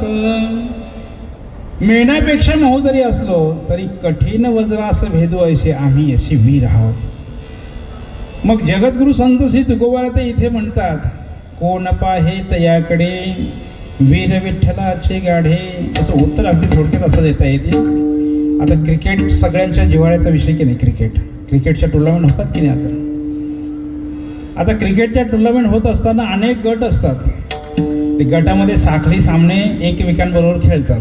एकमेकांबरोबर विजय पराजय त्यांचा होत असतो. पण अजिंक्यपद कोणाला मिळतो? अजिंक्यपद कोणाला मिळतो? फायनलमध्ये जो ज्याला हरवतो त्याला काय म्हटलं जातं? जगत जेता अजिंक्य म्हटलं जातं. भले मग साखळी सामन्यामध्ये तो इतरांबरोबर पराभूत झालेला असेल, पण जो फायनलला जिंकतो ना त्याला काय म्हटलं जातं? अजिंक्यपद दिलं जातं. जगत जेता घोषित केला जातं. तसं हे विष्णुदास आहेत ना, विष्णुदास सामान्यांबरोबर कदाचित हारताना दिसतील. सामान्यांबरोबर हारताना दिसतील, पण जगातले जे मोठे आहेत ना, मोठे त्यांना यांनी पराभूत केलेत म्हणून हे मोठे आहेत. विठ्ठल विठ्ठल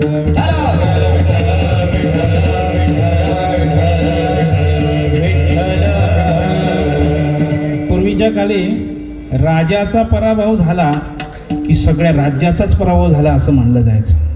एक राजा शरण आला म्हणजे शरण आल्यानंतर तो मुकुट दुसऱ्या राजाच्या पायावर ठेवतो. तो मुकुट ठेवला म्हणजे अख्खं राज्यच त्याने त्याच्या पायावर ठेवलं.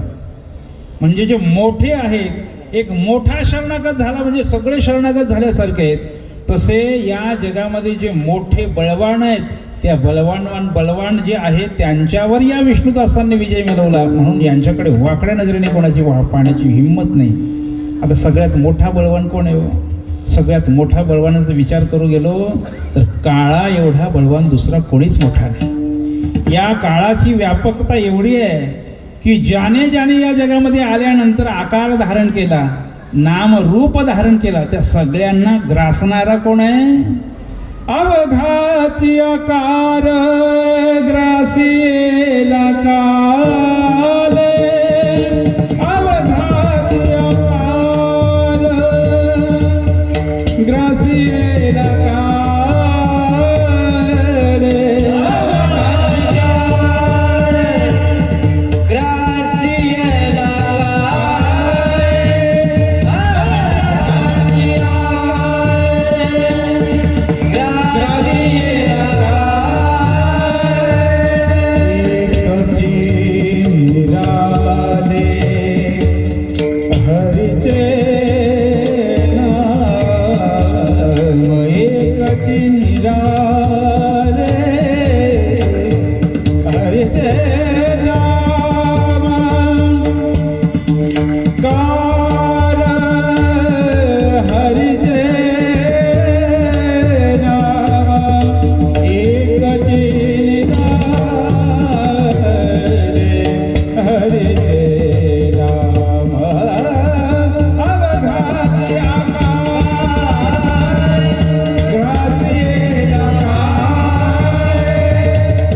करू गेलो तर सगळ्या जगाला ग्रासणारा हा काळ आहे. आणि या काळावर विजय मिळवणारे जर कोण असतील ते आम्ही विष्णुदास आहोत. जगा काळ खाय आम्ही माथा दिला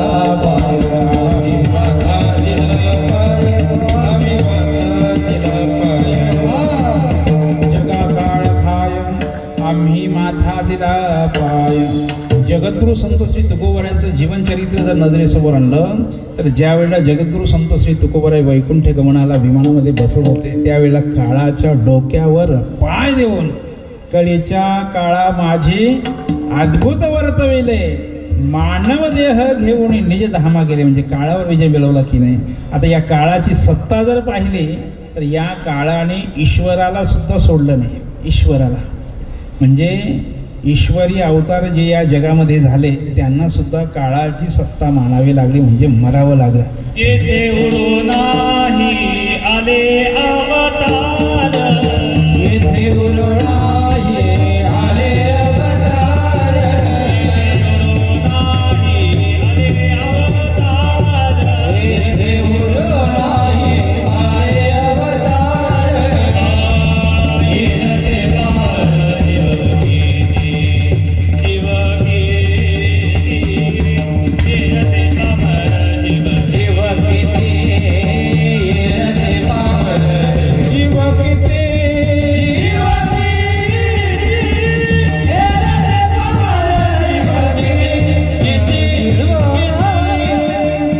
या जगामध्ये झालेल्या ईश्वरी अवतारांना सुद्धा काळाची सत्ता मानावी लागली. पण मोठी माणसं आहेत पण मेली म्हणता येत नाही, म्हणून काय म्हणावं लागतं, निज धामाला गेले. अहो निज धामाला गेले म्हणजे मेलीच की नाही. पण संतांचा जर विचार करू गेलो तर संत अजूनही या काळाची सत्ता मांडण्याचं त्यांना काही कारण नाही. ज्यावेळेला ज्ञानोबारांची सगळं कार्य करून झालं त्यावेळेला यमराज आले न्यायला, तेव्हा निवृत्तीनाथ महाराजांनी 2 बोटं दाखवली. परत 2 वर्षांनी आले. यमाला वाटलं 2 बोटं म्हणजे 2 वर्ष. पुन्हा 2 वर्षांनी आले. सोपान देवाने 2 बोटं दाखवली. पुन्हा माघारी गेले. पुन्हा 2 वर्षांनी आले. पुन्हा आल्यानंतर मुक्ताबाई कशा होत्या, कळडल्या. म्हणे यम्या तुला कळत नाही का, 2 बोटं म्हणजे 2 वर्ष नाही. जिथपर्यंत चंद्र सूर्य आहे तिथपर्यंत तू इथे यायचं नाही. विठ्ठल विठ्ठल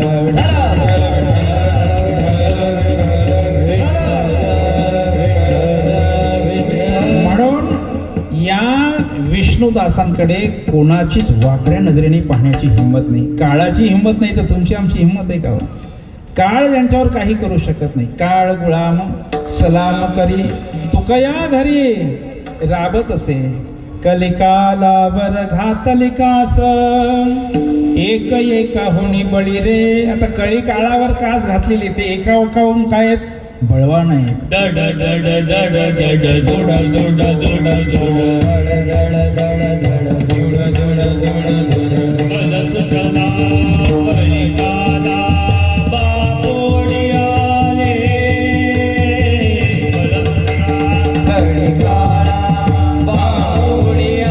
रे.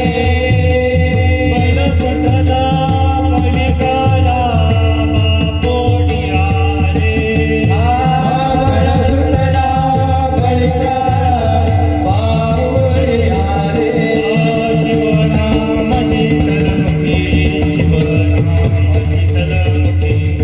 शिवनाम शीतलमुखी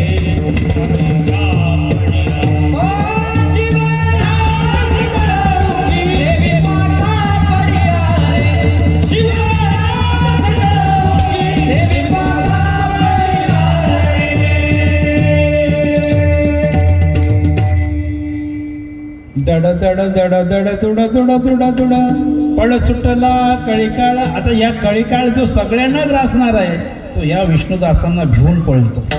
एवढी ताकद आहे. म्हणून कोण पाहे, मग जे कळीकाळ त्याला पाहून जर पळून जातो तर त्या विष्णुदासांकडे वाकड्या नजरेने पाहण्याची कुणाची हिंमत आहे? कोण पाहे तयाकडे वीर विठ्ठलाचे गाडे. एक प्रसिद्ध उदाहरण आहे, फक्त नजरेसमोर आणून देतो.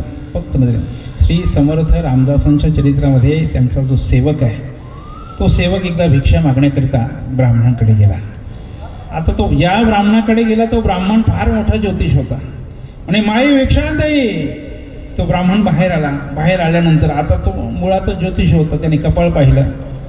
कपाळ पाहिल्यानंतर त्याच्या लक्षात आलं की याचं जीवन एकच दिवस राहिलं आणि उद्या दुपारी 12 वाजता तू मृत्यूशय्याला जाशील. आता तो जो भिक्षुक होता तो घाबरला. पळत पळत बघा रामदासांकडे आला, समर्थ रामदासांकडे. आणि त्याने असं सांगितलं की मला ब्राह्मण भेटला होता, त्याने भविष्य असं सांगितलं की उद्या दुपारपर्यंत तुझं आयुष्य आहे. त्यावेळेला रामदासांनी सुद्धा समर्थ रामदासांनी त्याच्या कपाळाकडे पाहिलं तर त्यांच्याही लक्षात आलं की याचं आयुष्य उद्या दुपारपर्यंतच आहे. पण तुला मरायचं काय? म्हणे मला मरायचं नाही, तुमची सेवा करायची आहे. म्हणे मी माझी घोंगडी आहे, या घोंगडीवर बस आणि घोंगडीवर कोणी काहीही काम सांगितलं तरी उद्या दुपारी 12 वाजेपर्यंत या घोंगडीच्या बाहेर जायचं नाही. तो काळ आला. अनेक त्याला प्रलोभनं दाखवून त्या घोंगडीच्या बाहेर नेण्याचा प्रयत्न केला पण कुठल्याच प्रलोभनाला तो भुलला नाही. परिणाम काळाला परत जावं लागलं. विठ्ठल विठ्ठल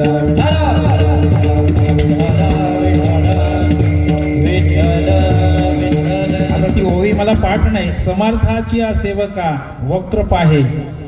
पुढं काय? समर्थाच्या सेवका वक्र पाहे असा भूमंडली कोण आहे? या भूमंडलामध्ये असा कोण आहे की जो समर्थाच्या सेवेला वाकड्या नजरेने पाहेल? कोण पाहे तयाकडे का वीर विठ्ठलाचे गाढे. पुढे तुकोबारायण करा. अशुभ त्या पुढे शुभ होऊन ठाके. एखादी अशुभ घटना जरी त्यांच्या समोर घडली किंवा अशुभ एखादं आलं तर त्याला शुभ करण्याचं सामर्थ्य या विष्णुदासांकडे. विठ्ठल विठ्ठल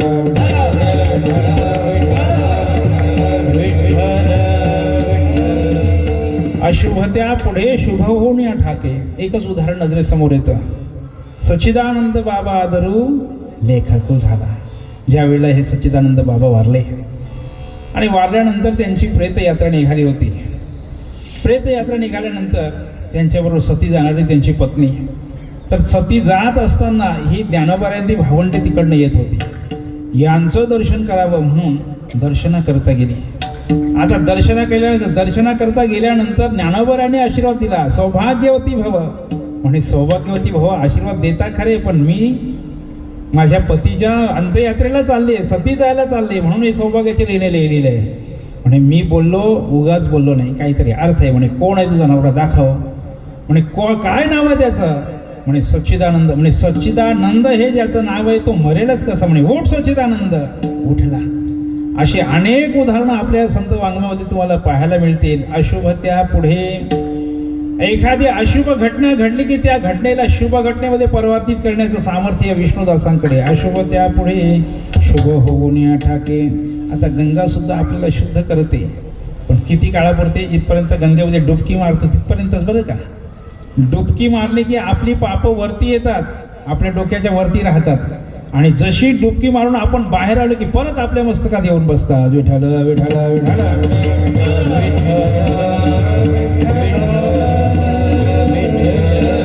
पण या संतांनी कोणत्याही अशुभ गोष्टीचा स्वीकार केला की ती अशुभ गोष्ट सुद्धा कशी होते? शुभ होऊन जाते, शुभ होऊन जाते.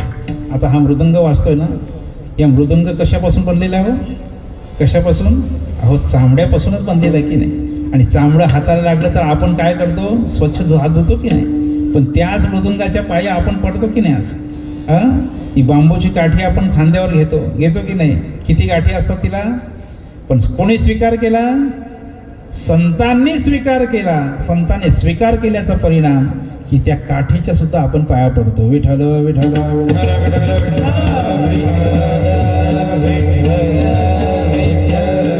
अशुभ त्यापुढे शुभ होऊन ठाके.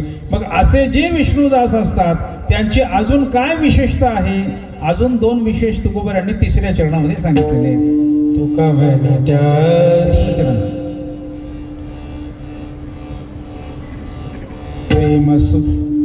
प्रेम सुखाचे यारासे. प्रेम सुखाचे यारासे. प्रेम सुखाचे यारासे. प्रेम सुखाचे यारासे. पाप नाही ओखदासे.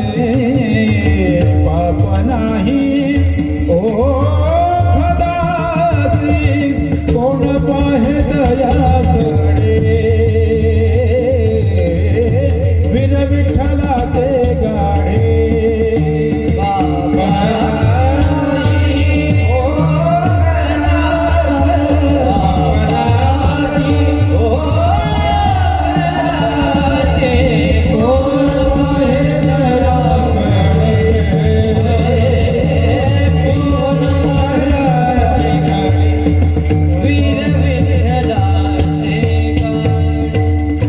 अभंगाच्या 3ऱ्या चरणामध्ये या विष्णुदासांचे अजून 2 विशेष सांगितलेले आहेत. प्रेम सुखाच्या राशी. या विष्णुदासांचा जर विचार करू गेलो तर या विष्णुदासांकडे प्रेम सुखाच्या राशीच्या राशी आहेत. राशीच्या राशी. या वैष्णवांच्या घरी प्रेम सुख इच्छा करी रिद्धी सिद्धी द्वारे कर जोडून तिष्ठती. आता या प्रेम सुखाचा जर विचार करू गेलो तर आपण जो सुख बघतो तो नाही प्रेम सुख, बरं का. 3 प्रकारचे सुख सांगितले. विषय सुख, मोक्ष सुख आणि भक्ती प्रेम सुख. आता ह्या प्रेम सुखापर्यंत जायचं तर मोक्ष सुखाच्या पुढचं प्रेम सुख आहे, म्हणून ते देवाकडेच मागावं लागतं. गात जागा गात जागा प्रेमा मागा विठ्ठला. म्हणून ते देवाकडे असतं आणि ते देव आपल्याला मोक्ष सुखाच्या पुढे गेल्यानंतर ते प्रेमसुख भेटतं. आणि अशा प्रेमसुखाच्या राशीच्या राशी विष्णुदासांकडे. प्रेमसुखाची या राशी. अजून एक विषय सांगितला. पाप नाही ओखदासी. ओखदासी शब्दाचा अर्थ औषधाला सुद्धा त्यांच्याकडे पाप पाहायला मिळत नाही, दोष पाहायला मिळत नाही. अहो पाप पाहायला मिळत यात नवल नाही, पुण्य सुद्धा त्यांच्याकडे पाहायला मिळत नाही. विठाल विठाल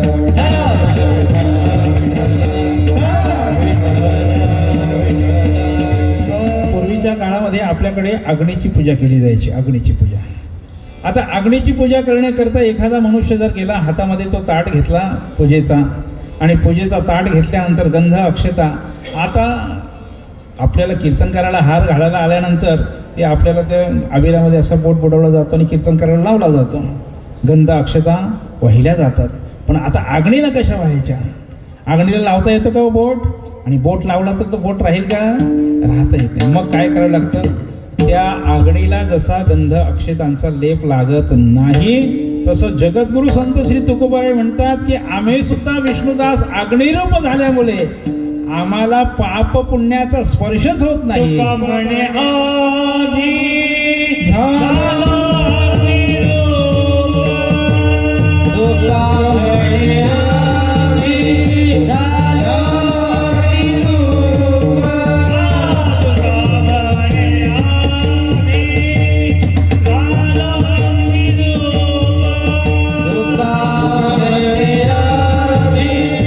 झालो विरूप. लागोने दे पाप लागोने दे पाप लागोने दीपाप पुण्या.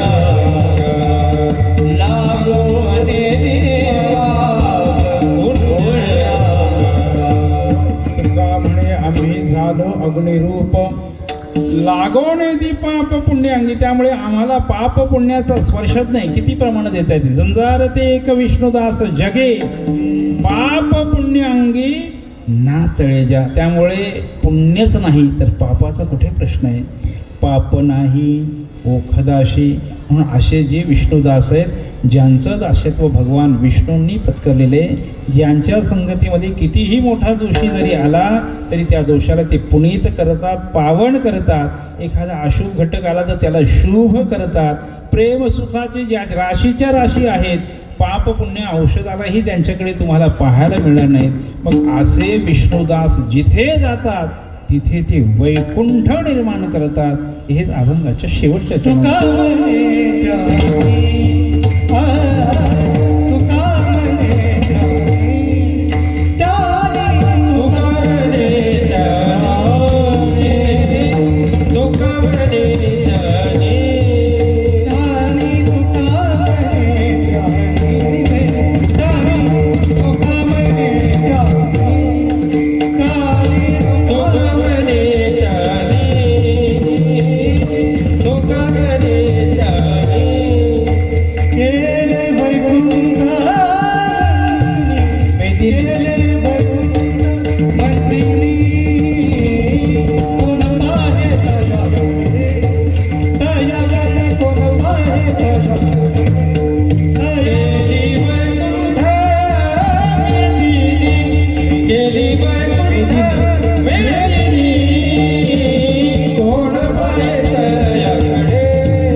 तुका म्हणे त्यांनी केली वैकुंठ मेदिनी. तुकोबाराय म्हणतात की हे विष्णुदास जिथे जातात तिथे तिथे वैकुंठ तयार करतात. मेदिनी म्हणजे पृथ्वी. आणि या पृथ्वीवर जिथे जातात तिथे वैकुंठ तयार करतात. हॉटेल कशाला म्हणतात? हॉटेल, हॉटेलाची व्याख्या करा. जिथे चहा विकत मिळतो त्याला काय म्हणायचं? हॉटेल. जर नुसता चहा अशी जर लक्षणा केली तर घरी सुद्धा चहा मिळतो बरं का, पण तो फुकट असतो. जिथे चहा विकत मिळतो त्याला काय म्हणायचं? हॉटेल म्हणायचं. न्यायालय कशाला म्हणतात? जिथे न्याय मिळतो त्याला काय म्हणतात? न्यायालय. दवाखाना, जिथे दवा म्हणजे औषध मिळतं त्याला काय म्हणायचं? दवाखाना. आणि जिथे परमात्मा आणि त्या भक्तासहित राहतो त्याला काय म्हणायचं? वैकुंठ. आणि असा वैकुंठ हे विष्णुदास जिथे जिथे जातात तिथे तिथे निर्माण करतात. तो वैकुंठीचा परमात्मा खेचून खाली आणला आणि जिथे आणला जिथे विष्णुदास जातात देवतया जवली असे पापनासे दर्शने तुका म्हणे आम्हा देवाचा संगात नाही विसंबत येदा देव त्यांच्या वाचून राहत नाही आणि हे त्यांच्या वाचून राहत नाही. त्यामुळे हा हे विष्णुदास जिथे जातात तिथे तो पांडुरंग परमात्मा धावत येतो. नारदामी उभा तेथे कुठे माझे भक्त गाती जेथे नारदामी उभा तेथे.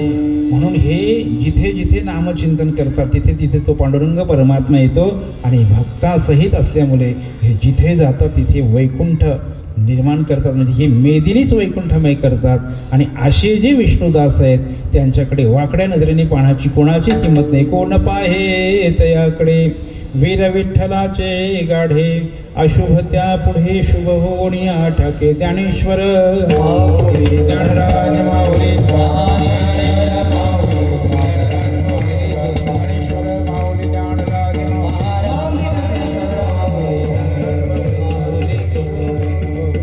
तुका म्हणे त्यांनी केली वैकुंठ विदिनी. कोण पाहे तयाकडे वीर विठ्ठलाचे गाढे अशुभ त्या पुढे शुभ होण्या टाके.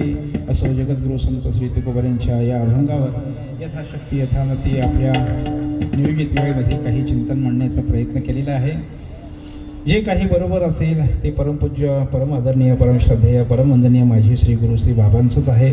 जे काही चुकलं असेल काही अपसिद्धांत झाले असतील माझ्या बुद्धीचा दोष समजून उदार अंतकरणाने क्षमा करा. ते पुरते अधिकते सरते करून घ्यावे तुम ते विनवितसे. किंबहुना तुमचे केले हे धर्म कीर्तन सिद्धी केले तेथे माझे चुरले पायकपणा. पुन्हा एकदा तुम्हा कृपाळू संतांच्या चरणी नतमस्तक होतो. सर्वांविषयी कृतज्ञता भाव व्यक्त करतो. इथे मोठी मोठी माणसं बसलेली आहेत. आमचे परमपूज्य परम आदरणीय आमचे बाबा बसलेले आहेत. ज्यांच्या अंगाखांद्यावर मी खेळलेलो आहे माझ्यावर खूप प्रेम करतात त्यांच्या चरणीसुद्धा नतमस्तक होतो. आमचे रामकृष्ण महाराज आहेत आमचे ज्ञानेश्वर महाराज आहेत. सगळ्यांविषयी कृतज्ञता भाव व्यक्त करतो. टाळकऱ्यांनी सुंदर चाली म्हटल्या एकही चित्रपटाची चाल आली नाही त्याबद्दल विशेष कृतज्ञता भाव तुमच्याबद्दल व्यक्त करतो. आमचे मृदंगाचार्य गोड साथ केली आमचे हार्मोनियम वादक त्यांच्याबद्दल स्वतः कीर्तनामध्ये पेटी वाजवणं सोपं नाही बरं का महाराज. कधी कोणता राग येईल आम्हाला कोणता कसा राग येईल सांगता येत नाही.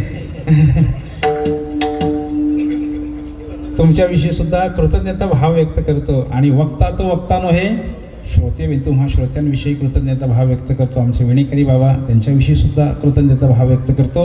आणि माझा आवाज तुमच्यापर्यंत ज्यांनी सुंदररित्या पोहोचवला ध्वनी प्रक्षेपण सेवा त्यांच्याविषयी सुद्धा कृतज्ञता भाव व्यक्त करतो. चाल म्हणायची का तुका म्हणे जपा मंत्र त्रिअक्षरी सोपा विठ्ठल जय जय विठ्ठल जय विठ्ठल जय